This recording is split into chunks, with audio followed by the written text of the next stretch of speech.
Hi guys, it's Danrie from Crafty Giving, and today's video is a DIY Christmas angel ornament for your tree or to make as a little gift for your family and friends. Now these are super cute to make, and it's a really nice sentiment to make for your family and friends. And so to start, you want to get 12 safety pins. Now depending on the size of your safety pins, I've used about 3 cm long ones. You might need a little bit more or less. Just play around with it to see how the skirt looks, and if you need to add a few more, just add a few more. But for mine, I've used 12 and divided those into 2 piles of 6. On the one pile of 6, I've made the hearts and the silver beads, and the other one is the gold and silver little beads, just to create like a nice little definition in your skirt by alternating the colors. Now once you've threaded all your beads onto your safety pins, you can clasp them shut, and if you have little children, you can just pinch them shut so that they cannot open it and beads fall everywhere, or they might accidentally stab themselves. So then what you want to do is you want to grab some crafting wire that you buy from a craft shop or online, and use about 15 centimeters or so, and start threading that wire through the ends of your safety pins, making sure all your beads are facing the same way. And once all your beads are onto your wire, you want to pull those two wires towards each other so that all your beads are facing outwards, and then create a tight little circle there to create the top part of the skirt.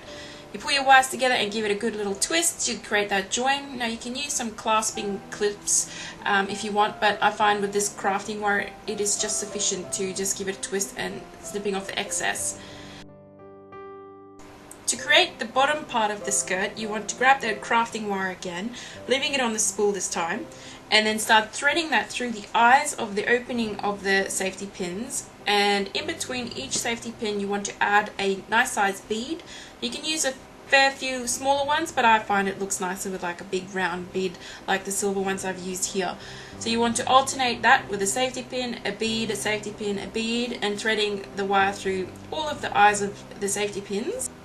Now you can be creative and select your own color scheme for your angels. You can have a special theme or match it to your family and friends' own personal taste, but I thought the silver and gold looks really Christmassy and just really cute.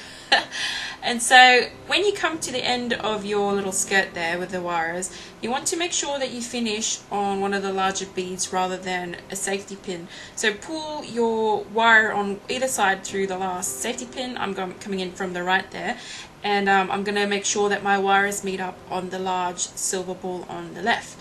And what I'm going to do is I'm going to insert that wire into that bead as well, so that the wire overlaps inside that bead, so that it makes a nice even join. So as you can see here, I'm inserting that wire from the right to the left, overlapping 2 wires inside the one bead. And then what you're going to do is the same as we made the previous join. We're just going to pull those wires back together to start twisting them together to create a nice tight joint. As you can see, I'm pulling those wires, you can't see, there you can, pulling those wires together and giving it a good old twist just to create a good join there. And once you've twisted the wires a fair few times, just give the excess a snip and tuck that side in so that you do not poke yourself or the person you're giving it. And it just creates a nice neat finish. And there you have your little skirt. Now to start making the angel's halo, head, body, arms and wings, you will need to grab some more wire. I've used about 20 centimeters there and started threading on the small silver balls to create the halo. Now I've used about 10 beads because I thought that would make a nice sort of sized halo for the angel, but you can use more or less depending how big you like the halo to be.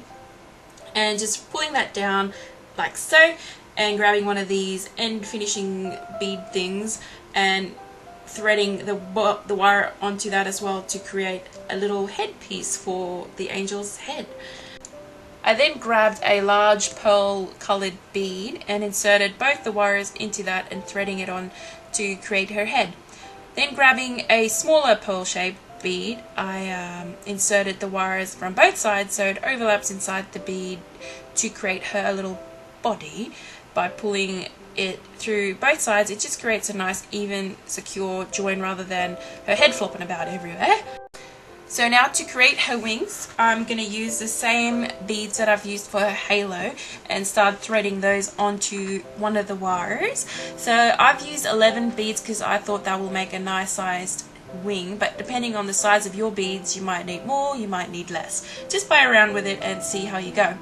So once you have all your beads on the wire, what you want to do is you want to pull that wire around and insert the wire back through the body so that it creates the little wing without having to make joints and things. So just pulling that wire through her body again, making sure it's nice and tight, you don't want any gaps, and just playing around with the shape of a wing. We'll come back to that later, but yeah.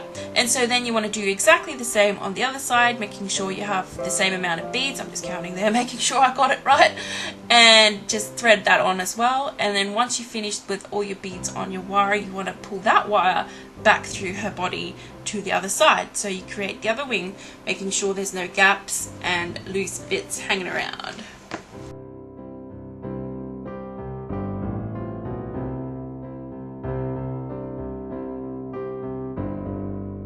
Once you have both wings done, you want to make sure that it's nice and tight on both sides, but pull those wires together but don't give it a twist.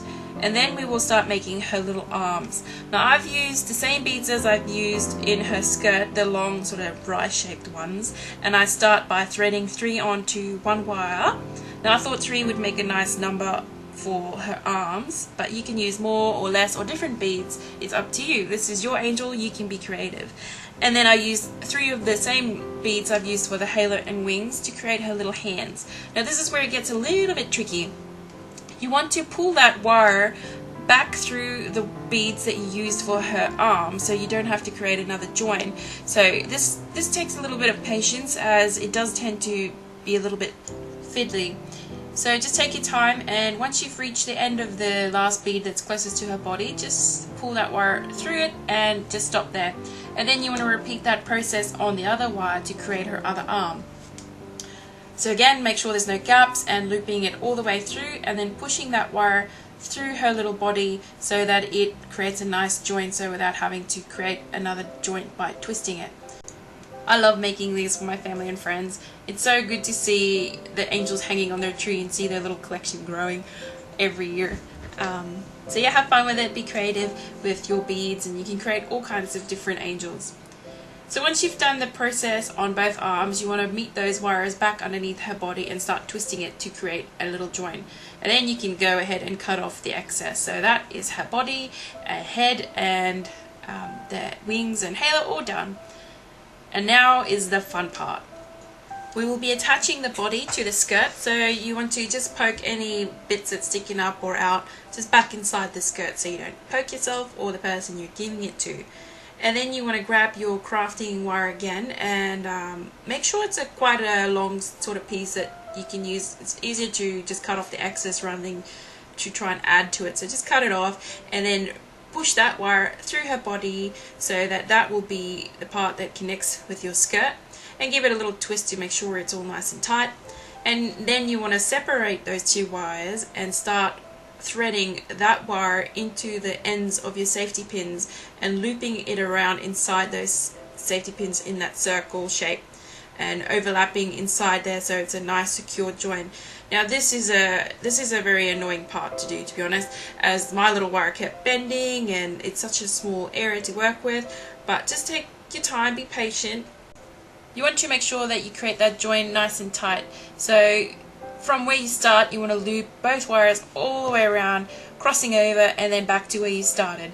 So you want to make sure you do it really nice and tight, because you don't want your little angel to fall in half and have her hanging on a tree without a skirt on. So take your time, and you can use your pliers to just make it a bit easier on your fingers, as it can be a bit harsh on your skin to try and pull that wire. Then once your wires meet back at where you've started, you want to twist them together a fair few times to create a really good secure joint there. And then using the excess that you have there, just use that to poke it back into her skirt to make it a bit easier to trim it later, rather than snipping it now and then trying to push that little bit through. Just snip it off, and there you have your little angel. Now you can play with her arms and reshape her wings. It's up to you how you want her arms, whether it's facing down or facing up. Play around with it, whatever you want, it's fine. And then there you have it. Now just to add the string to hang it on your actual tree, you're going to need some crafting string, or use an old ornament string that you don't want anymore. Tie a little knot, and I find it easiest to just insert that into the loop of your halo, opening up the strings loop and inserting the end of your string back through the loop of its string and pulling it tight. And then you have it ready to give as a gift or to hang on your tree. And I really hope you have fun with this one, and thanks for watching. If you want to, subscribe to my channel, and please leave a comment down below telling me what's your favorite handmade gifts that you've ever gotten or ever made for your family and friends. Thanks for watching, and I hope to see you soon. Bye!